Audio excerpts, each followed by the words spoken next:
Hi Professor, today we'll be presenting our final project, the progression and prospects of airport management. Airport management has evolved from simple airfields into complex global hubs. Today, airports depend on technology, strong safety systems, and efficient operations. In this presentation, we'll explain their evolution, how they work today, and how they're preparing for the future. I am Cristibel Esquina, and I am going to start with the first point of significant milestones, early airfields. One of the earliest U.S. airmail stops was Bellefonte, Pennsylvania, opened in 1918 with a simple hangar and grass runway. Despite its modest size, it played a key role in early airmail service. Newark Liberty International Airport, opened in 1928, became the first major commercial airport in the New York area and the first in the U.S. with a paved runway. It quickly became one of the busiest airports, pioneering passenger terminals, air traffic control, and modern runway design. In the jet age, we have the de Havilland Comet, the world's first commercial jet airliner, began service in 1952, revolutionizing air travel with its speed and efficiency. And the Boeing 707 introduced the era of commercial jet travel, achieving greater speed and comfort than previous propeller-driven aircraft. The 1978 deregulation of the U.S. airline industry removed federal controls over fares, routes, and market entry. Airlines gained freedom to set their own prices and choose their destinations, sparking increased competition, lower ticket prices, and a boom in passenger air travel. Deregulation transformed the structure of aviation globally. Now let's delve a little deeper into post 9/11. The September 11 attacks transformed airport security across the United States. The attacks revealed serious vulnerabilities which led to the rapid creation of the Transportation Security Administration, the TSA, and the federalization of passenger screening. Airports had to redesign their checkpoints, expand secure areas, and implement new protocols such as identification checks, advanced imaging technology, and stricter access control for employees. These changes created longer lines and more complex procedures, but established a stronger security framework that continues to shape the passenger experience more than 20 years later. COVID-19 caused an unprecedented collapse in air transport. In April 2020, global passenger traffic dropped by 94%, creating major financial losses and putting millions of aviation jobs at risk. Next thing is the FAA's modernization of the U.S. air transportation system. It replaces ground-based radar with satellite-based and digital technologies to make flights safer, more efficient, and more predictable while reducing delays and emissions. Terminal development milestones and their significance. Starting with initial hangar-style structures, in the 20s and 30s, early airfields didn't need passenger terminals because aviation focused mainly on mail and basic operations. They were simply hangar-style facilities like Gaucher's Flying Field in Illinois, which opened in 1926 with only a hangar and dirt runways before later adding paved runways, more hangars, lighting, and a control tower. With the next point, in the jet age, airports adopted linear and pure terminals to handle growing jet traffic. A linear terminal positions aircraft along a single main building with jet bridges, reducing tarmac walking but limiting gate capacity. A pure terminal uses a narrow concourse with aircraft on both sides, offering more gates but requiring longer walking distances. Chicago O'Hare is a classic example, as you can see here. The hub-and-spoke system connects many smaller airports to a central hub, replacing the old point-to-point model in the 70s. It allows airlines to funnel traffic through a hub and distribute passengers to many destinations, optimizing resources and expanding network connectivity. After 9/11, airports redesigned security by federalizing screening through the TSA, adding larger checkpoints areas, screening all checked bags, and restricting access to secure zones. Finally, let's take a closer look at modern, intelligent, and sustainable terminals. Singapore Airport is a leading example. Its design uses solar panels, natural lighting, energy-efficient ventilation, and smart sensors to reduce energy consumption.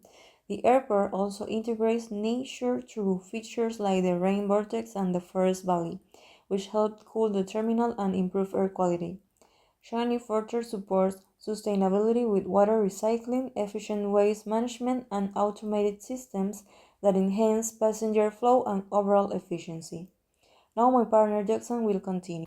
Now, let's talk about landside and airside operations. Passenger and cargo flow. Passenger flow refers to how travelers move through the airport from the moment they arrive until they board the aircraft or reach baggage claim. Effective passenger flow management is essential to prevent bottlenecks and keep the entire process efficient and safe. To achieve this, airports must coordinate movement through key areas such as check-in, security screening, immigration for international flights, boarding gates, arrival halls, baggage claim, and transfer zones. They also manage flow through commercial spaces like shops and restaurants. Gates and ramp operations. Air cargo operations involve coordinated logistics from origin to destination. Airports and airlines follow a standard air cargo handling plan, where freight is collected, processed, inspected, loaded onto aircraft, or stored, transported, and then unloaded, cleared, and delivered. Efficient cargo flow depends on well-organized cargo terminals, warehouses, apron access, and precise scheduling. Both passenger aircraft with belly hold cargo and dedicated freighters contribute to air cargo capacity, making cargo flow a critical part of airport operations and global supply chains. Safety versus efficiency trade-offs. Airports must constantly balance strict security with the need to keep operations running smoothly. Measures like biometric identification, automated access gates, and improved screening systems increase safety but also maintain fast passenger movement and reduce bottlenecks. The trade-off appears when stronger security requirements risk slowing down to the flow of people and aircraft, so airports rely on the technology and on coordinated procedures to protect operations without sacrificing efficiency. Gates and ramp operations. In January 2018, JFK was overwhelmed by Winter Storm Grayson, a bomb cyclone that shut down runways and froze ground handling activities.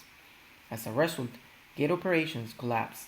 Aircraft could not reach gates, arrivals were stuck on the tarmac, and departures lost their slots. At the same time, ramp operations stalled due to snow and ice, stopping baggage handling, aircraft positioning, and cargo movement. Inside the terminal, passenger flow broke down. Thousands were stranded, and a burst pipe in Terminal 4 caused flooding and power outages, forcing evacuations and damaging luggage. Cargo and baggage flow also came to halt, leaving bags and freight stranded for days.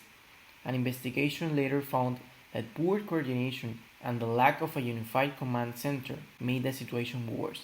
JFK's new winter storm plan now focuses on a stronger communication, better gate allocation strategies, and improved recovery procedures to prevent future operational failures. Safety and security. Airport safety and security rely on structured systems and regulatory oversight. Safety management systems, or SMS, help airports identify hazards, analyze risk, and continuously improve procedures. Agencies like the FAA, TSA, and ICAO set standards that airports must follow. The Lockerbie bombing of Pan Am Flight 103 in 1988, which killed 270 people from 21 countries, revealed major weaknesses in global aviation security. Investigators discovered that the bomb had been placed inside checked luggage, exposing the lack of systematic baggage screening, passenger bag matching, and international coordination. After this attack, aviation authorities, including ICAO, the FAA, and later the TSA, introduced stricter security protocols. These included mandatory explosive detection for checked bags, improved cargo inspection, tighter control over airport employees, and standardized international procedures. The event also accelerated the development of modern safety management systems (SMS), shifting airports toward proactive risk identification and global information sharing.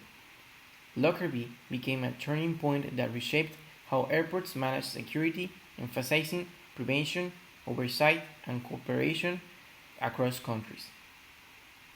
Following the detailed look at the operations and safety, I will focus on the two critical business functions that determine airports' long-term success: financial management and customer service and public relationship that ultimately fuels it. Financial management is the engine of the growth. Airport finance relies on a dual revenue model. This model balances the highly regulated foundational income from aeronautical revenue, which are the fees airlines pay for landing and terminal use, with the crucial income from non-aeronautical revenue.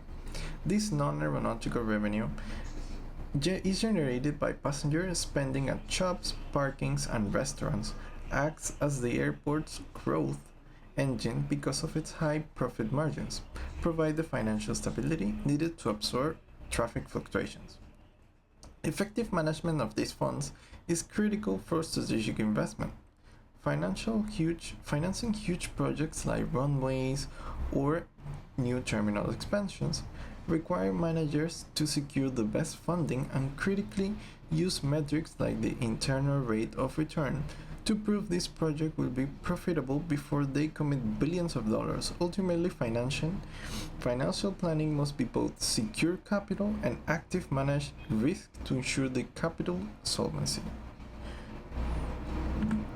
We have the service and public relations, protecting the brand and the revenue.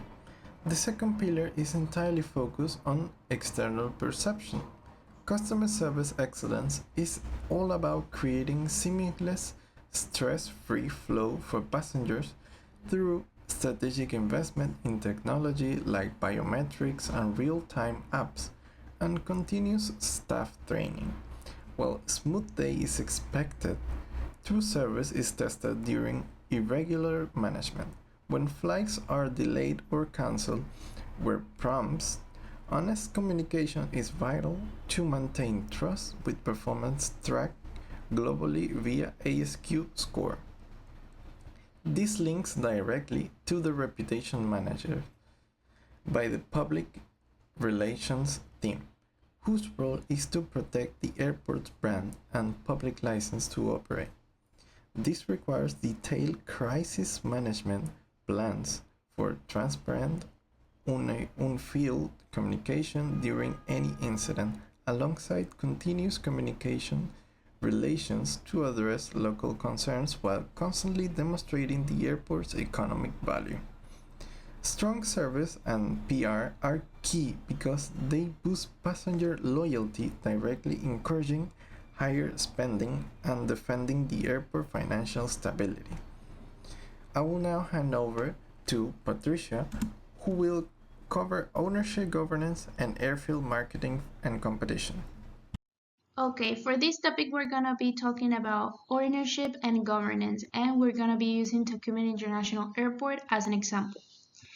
This airport is operated by Tocumen SA, that is a state-owned but financially autonomous company. That governance model is important because it gives the airport the ability to issue bonds to secure the loans and manage its own investment without depending fully on national budget. This structure directly influenced how Tocumen carried out one of the largest airport expansions in Latin America, Terminal 2. Let's talk a little bit about the issue and the resultant implications. The main issue Tocumen faced was rapid passenger growth driven by Copa Airlines hub. Terminal 1 was overcrowded with congestion, had limited gates, and growing operational bottlenecks. The airport needed a major expansion to maintain Panama's role as a regional connection hub. Because of its governance structure, Tocumen financed Terminal 2 through a mixed strategy of debt and international loans, which allowed construction to move forward even during government transitions. However, being state-owned also meant additional oversight and occasional delays. The expansion significantly increased capacity and improved connectivity, but it also resulted in long-term debt commitments, with the final cost reaching around $917 million. Overall, Tocumen strengthened its competitive position, but the case of trade-offs between autonomy, political oversight, and financial exposure. Next topic is airline marketing and airport competition, and for this topic we're going to be using Cincinnati Northern Kentucky International Airport as a case study.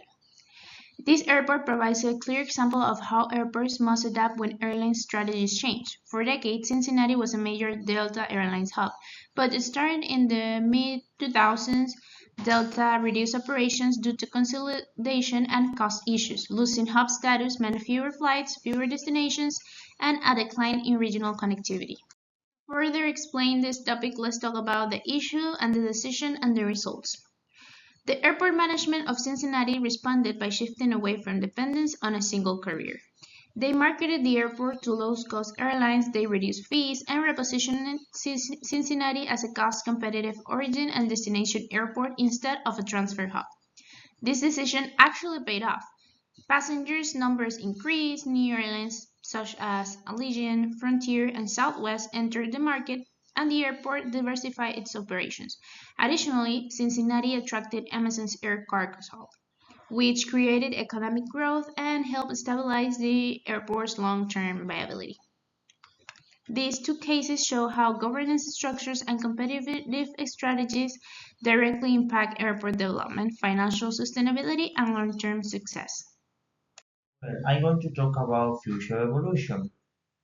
Airports are entering a new stage driven by advancements in technology, automation, sustainability, and resilience. One of the most significant trends is the move toward biometric and digital identity systems. According to IATA, airports are shifting to a passenger journey where facial recognition replaces physical documents, creating a faster and more secure experience. Another major evolution is the development of intelligent and automated terminals. This includes AI-supported security screening, automated baggage handling, and real-time data systems that help airports manage passenger flow more efficiently. These tools allow airports to handle increasing demand without needing to constantly expand their physical space. Sustainability is also becoming essential. Airports are investing in renewable energy, electrified ground operation, and greener buildings to meet environmental goals and reduce long-term costs. And finally, resilience is a core priority. ACI World highlights that airports must prepare for climate challenges, cyber threats, and operational disruption by using predictive tools and a stronger digital infrastructure.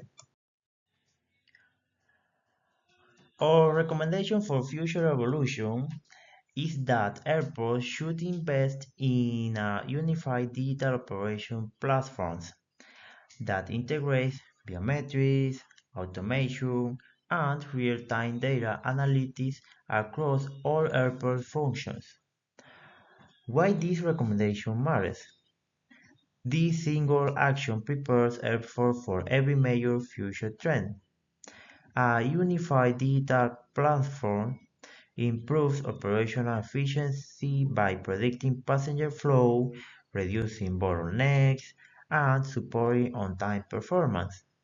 Also strengthens security using biometric identity and AI-supported screening to reduce risk and speed up processing. Enhances resilience, helping airports respond quickly to disruptions, emergencies, or unexpected events.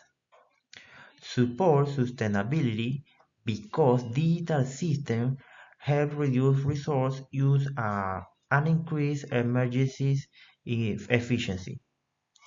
Also creates a smoother passenger experience, offering faster, more reliable, and contactless travel. And most importantly, it keeps airports competitive for the next 20 years as airlines and passengers increasingly expect high digital data driven airports.